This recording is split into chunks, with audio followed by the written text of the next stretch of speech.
On a aussi une action de fond qui justifie en elle-même l'existence du projet. C'est la lutte contre la stigmatisation du handicap psychique, notamment dans le milieu professionnel.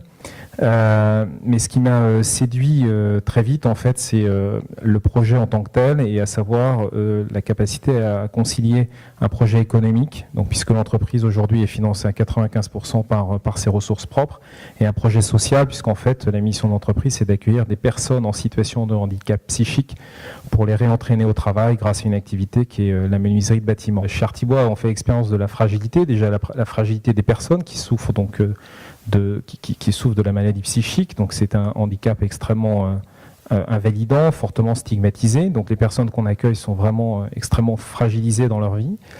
Et donc l'entreprise se fragilise beaucoup aussi, puisqu'elle accepte de remettre en cause en fait de temps en temps des objectifs de rentabilité, d'accepter des retards le matin de nos employés, donc ce qui perturbe le fonctionnement et la qualité de service même de temps en temps qu'on doit à nos clients. Donc l'entreprise dans son ensemble est extrêmement fragile.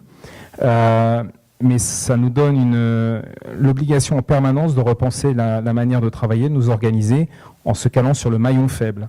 Et ça nous permet quand même d'être, je pense, dans beaucoup de situations, d'être très inventif et très agile.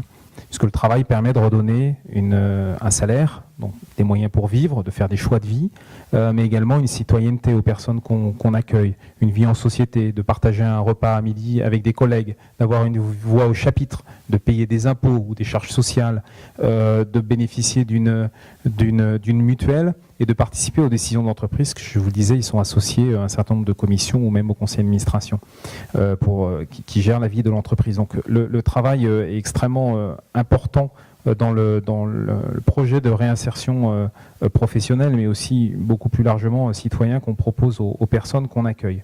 Alors, la place de la philanthropie là-dedans, donc on a quelques mécènes qui ne financent d'un point de vue strictement technique que certains investissements exceptionnels, notamment qui nous permettent de faire croître l'activité pour accueillir plus d'aides menuisiers. Mais ce qui me paraît important, et dans les relations qu'on a avec ces mécènes, c'est le projet qu'on propose. Alors ils sont tous très séduits parce que c'est très à la mode par l'entrepreneuriat social. Donc un modèle économique où finalement nos ressources viennent essentiellement du marché. Donc ça, puis je me cache pas pour le mettre en avant parce que je sens que ça marche très fort.